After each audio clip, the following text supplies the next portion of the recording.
Boston mayor has apologized to black men who have been falsely accused in the 1989 murder of a white pregnant woman. Let's get down to the essence of this story. Boston Mayor Michelle Wu apologized Wednesday, December 20, on behalf of the city to Willie Bennett and Alan Swanson, two black men falsely accused in the 1989 murder of a white woman. Wu's apology came after the Boston Globe and an HBO docuseries recently resurfaced the decades-old case that further deteriorated racial divisions across the city. Quote, I want to say to Mr. Swanson and Mr. Bennett, the entire Bennett family, and Boston's entire black community, I am sorry for what you endured that day, close quote. Wu said, according to Boston radio station WGBH.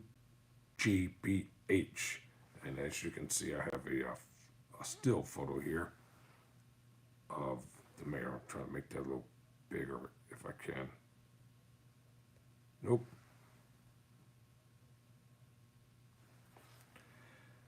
The mayor continued, I want to say to Mr. Swanson and Mr. Bennett, the entire Bennett family and Boston's entire black community, I'm sorry for what you endured that day. I am so sorry for the pain that you have carried for so many years. What was done to you was unjust, unfair, racist, and wrong, and this apology is long overdue. Close quote. In actuality, Charles Stewart fatally shot his pregnant wife, Carol Miati Stewart, in the head on October 23, 1989, and blamed the murder on a black man. Charles Stewart and his wife were white. Boston police ignored the skepticism raised about Stewart's history, or the Stewart story rather. He claimed that a black man with a raspy voice and wearing a tracksuit carjacked him and his wife. Well, that'll do it for them. Stewart told investigators that the assailant forced him to drive to a black housing project before shooting him in the stomach and Carol in the head. Their child was delivered by cesarean section, but died days later. But Stewart's false claims eventually unraveled. He committed suicide by jumping from Boston's Tubman Bridge in the Mystic River.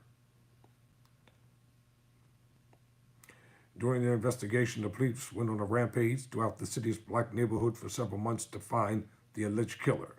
According to WGBH, officers targeted black men, randomly stopping and questioning them on the streets and removing them from their vehicles and homes to solve the crime.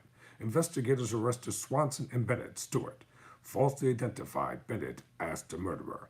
Black fathers, black uncles, black brothers, and black sons. If you were a parent or a child or a partner or a friend, if you knew and loved a black man in Boston, you feared for his life, Wu said at the press conference, according to WGBH. Boston Police Commissioner Michael Cox, who is black, apologized on behalf of the department he now leads. As commissioner, I apologize for the hurt, pain, and suffering experienced by everyone affected by the Boston Police Department for their poor investigation and overzealous behavior and more likely unconstitutional behavior. Cox said, also apologizing to Carol Stewart's family for the department's lack of professionalism, according to GBH. The racist perception Boston bears may explain why the police, politicians, and local media don't hesitate to believe Stewart's or didn't hesitate to believe Stewart's lie, despite reasons for skepticism. Some people, especially black Bostonians, had doubts about Stewart's carjacking story, including the route he claimed the shooter took to the housing project. Still, media outlets published biased stories. The district attorney called for the reinstatement of the death penalty, and the mayor led the clamor for the police to arrest the black suspect. I call it living while black. Swanson and Bennett received death threats and spent weeks behind bars before authorities acknowledged that Stewart lied. Willie Bennett's nephew, Joey Bennett, stood with other family members alongside Wu at the press conference. It takes great humility and courage to acknowledge someone else's wrongdoings and tried to make amends. Joey Bennett said, "Your apology is accepted." Yes, the apology is accepted. Willie Bennett now suffers with dementia. Boston settled his lawsuit in 1995. What the hell? For $12,500? Are you serious? This makes no damn sense.